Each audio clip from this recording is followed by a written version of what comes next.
What's up, everyone, and welcome to the Renewable Energy Smart Pod. I'm your host, Sean McMahon, and today we're going to shine some sunlight on a segment of the solar industry sector that I don't think most people are familiar with: community solar. In a minute, I'm going to be joined by Kacie Peters.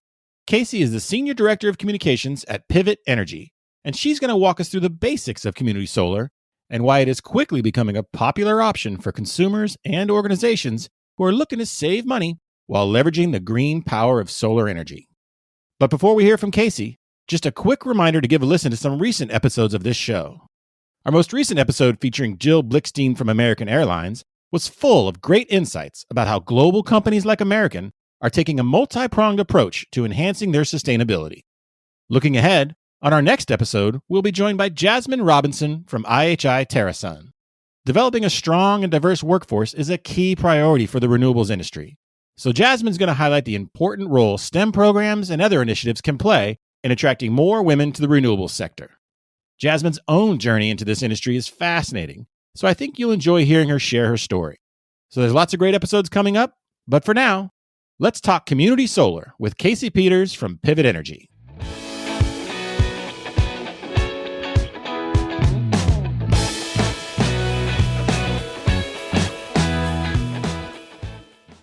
Hello, everyone, and thank you for joining me today.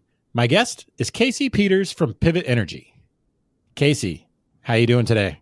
It's going great. Thanks for having me. Yeah, I'm excited to have you on. We're going to be talking a lot about community solar, so let's just start with the basics. What is community solar? Yeah, community solar, in my opinion, is the best product advancement in the solar industry since the PPA. Basically, rather than putting solar on individual rooftops, we put a slightly larger solar project, not the utility scale size, but maybe a 5 to 10 megawatt size project out in a field or on a rooftop. And rather than this energy going into any one direct user, different people get to subscribe to that community solar project. Sometimes they're called solar gardens. Sometimes they're called solar farms. I might interchange those titles. But what's really neat is rather than signing a long-term contract like you would for a PPA, you pretty much get to come and go as you please if you're a residential or small commercial client. The larger folks, we kind of keep them around for that 20-year, 25-year commitment. But because of that flexibility and because we're not putting it on any one individual's homes, we can offer solar to so many more people and provide economic and environmental benefits across the board. It's awesome. All right, yeah. I mean, I think it's fascinating because it seems to me that a lot of folks, when they think of solar, they think of one of two things, right? They think of either residential solar with individual homeowners, slapping their panels up on their roof, or they might think of utility scale solar because maybe they've driven by a big old solar farm out somewhere. So it seems like community solar kind of fits right in the middle of those two things. So I want to hear more about these programs. What are the benefits of arrangements like community solar? Yeah, I think the first piece, the Coalition for Community Solar Access, or CCSA, has started calling it solar energy democratized because it's accessible to all. There are a lot of studies out there that say at least 50%, some as many as 70% of Americans can't access rooftop solar because they don't own their building, because their roof is shaded, because there's just not enough space, ton of reasons. But community solar allows them to participate in clean energy by just subscribing. So that's amazing. It also is accessible to low to moderate income families, which traditionally are cut out of solar altogether because rooftop solar requires credit checks, requires home ownership, requires a lot of different things. So that accessibility, I'd say, is the biggest benefit of community solar, but a few other pieces. One, that it's scalable. And it's scalable on the distribution grid. So doing a bunch of, my background was in residential solar back in 2010. And then I did some commercial solar, small to medium-sized commercial solar. And a lot of those projects take a lot of work to get done. With this, it's just like developing a large commercial project, but you get to have so many other participants. And then I'd say the third biggest benefit is just the economic benefits it brings to local communities. So especially with the IRA or the Inflation Reduction Act, we're seeing the promotion of putting solar in communities that have been left behind from oil and gas and coal. And we can build these projects because they're on the distribution level. We can build these projects in communities and in parts of the grid where it's most needed. So accessible, scalable, and economic benefits. I gotcha. So what are some of the cost benefits? If I'm someone who's considering subscribing to a program like this, how does the pricing compare to what I might get from some other sources of energy? Yeah, well, it is typically, and so I'm going to speak in generalities here because every market is different, but on average, it is absolutely free to subscribe to community solar. So you're not paying an upfront cost like you would for a rooftop system. It's similar to when you're financing solar.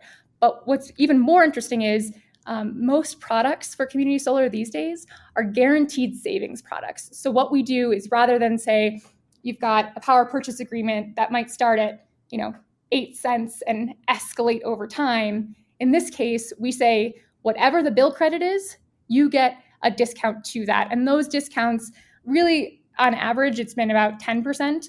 But for low to moderate income or income qualified households, we see those up 20%, up into 100% donated credits. In fact, Pivot Energy has 41 megawatts of community solar getting developed in Colorado right now that's going to be 100% donated credits. So free and saving money for everyone. Okay, now I want to pivot, no pun intended. I want to pivot to what some of the challenges might be for community solar. From my perspective, it seems like awareness might be a challenge. What kind of solutions are out there for educating consumers about these programs so they can try to access them? Yeah, as you can tell, I'm pretty excited about community solar. And I sometimes, I'll go to a doctor's appointment and I'll, be getting my weight checked and I'll turn to the nursing assistant and say, hey, do you know what I do for a living? It's community solar. And it sounds like a scam, but it's not. I think that's a big issue. We've seen a lot of play from retail energy providers in the past who've been bad actors.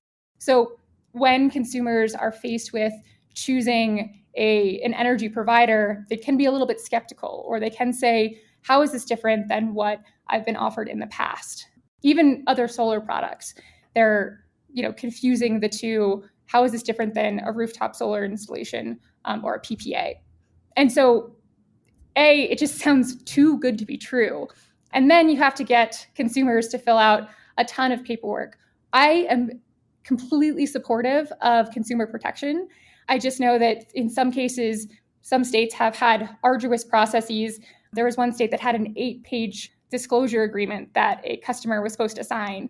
And when you start seeing the contract from the provider plus 8 pages of what could go wrong, that can be a little nerve-wracking. So I think getting a balance between what consumers should be protected from and how much they need to know is really something that developers and regulators can work on together. But that education piece can also be pushed by the utility.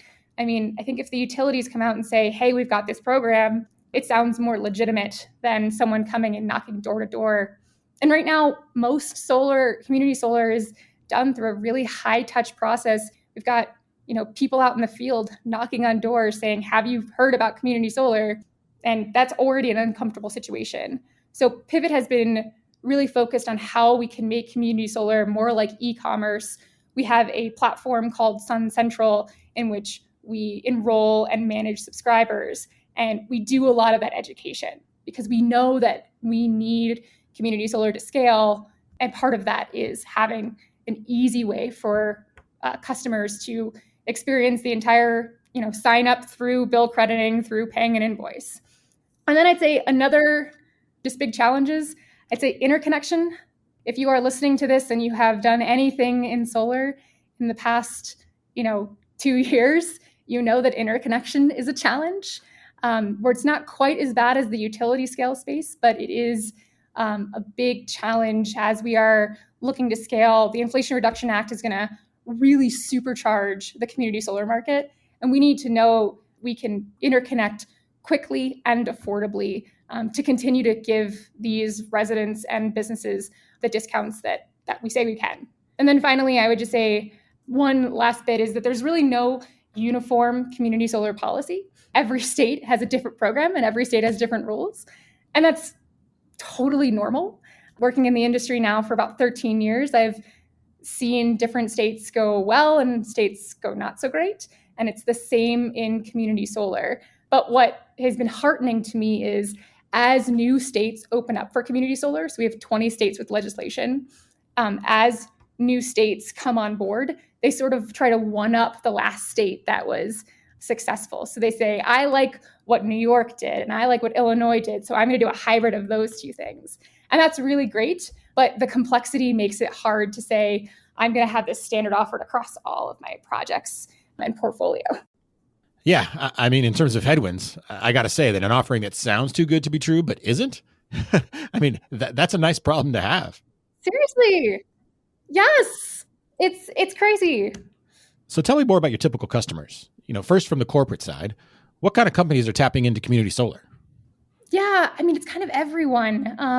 We're seeing a lot of major corporates think about how to do solar in a way that's the most impactful. So by participating as an anchor in these projects, so when we talk about an anchor, we say, hey, if you take a large portion of the solar subscriptions and leave the rest for residential, if a large corporate were able to take on that big piece and stay in the project for 20 years, it makes it much easier to finance the rest of the project because you know that you've got at least 40% of the system is taken on by one of those large corporates.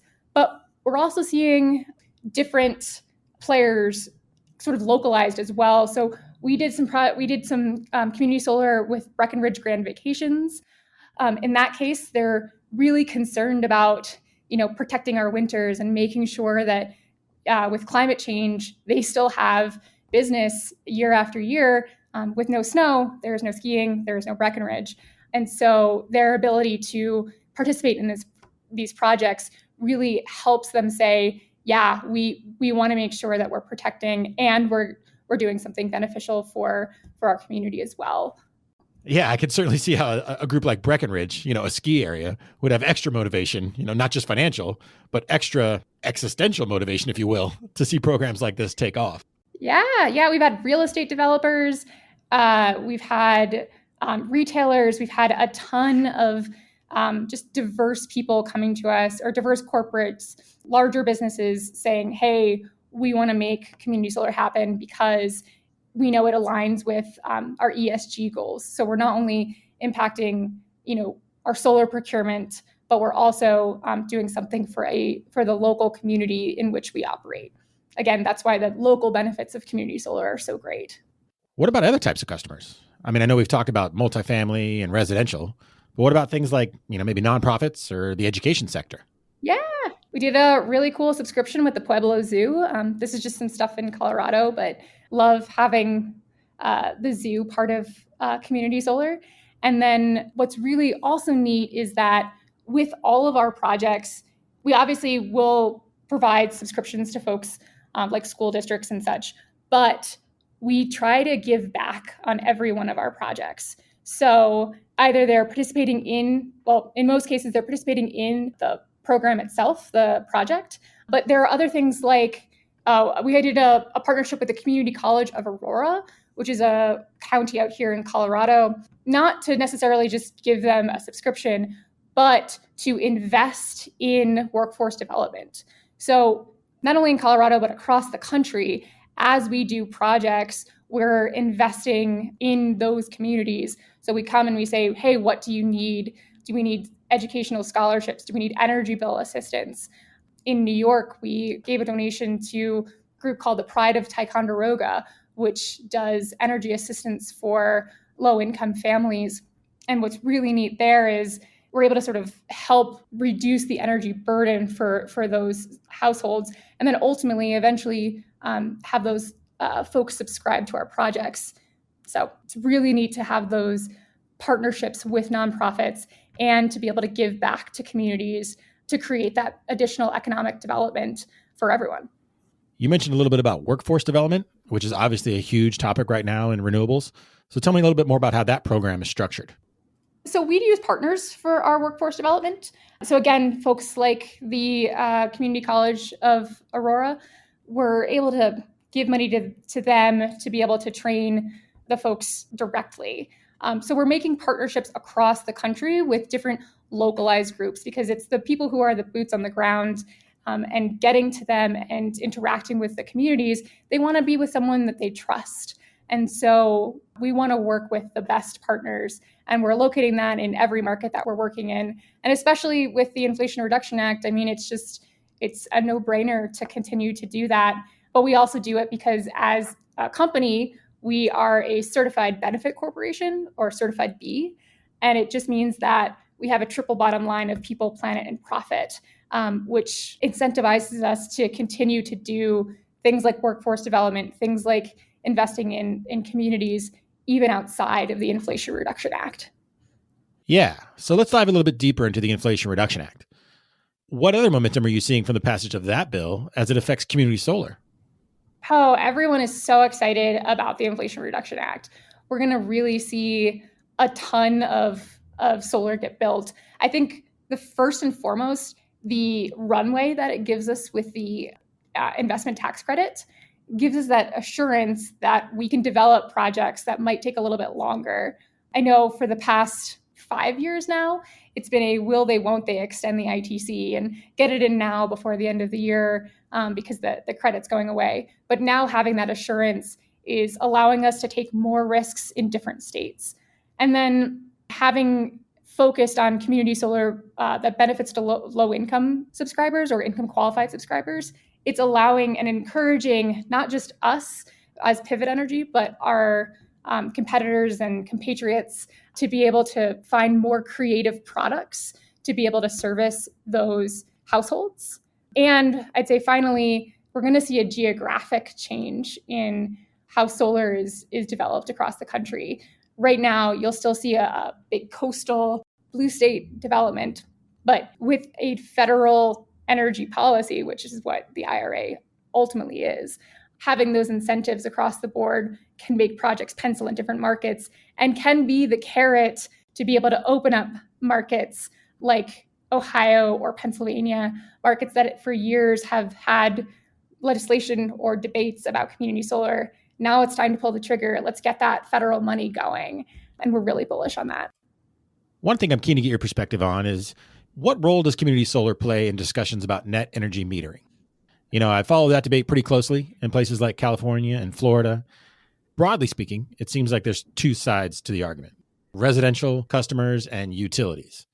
As we mentioned at the top of the show, it seems like community solar kind of lives right in the middle of those two. So where do you think community solar fits into that conversation? Yeah, I think it's another tool in the toolbox, right? So I think one of the reasons that California changed their net metering was because they wanted to incentivize planning for solar deployment, right? So how do we defeat the duck curve and all of those issues that you've heard about in California?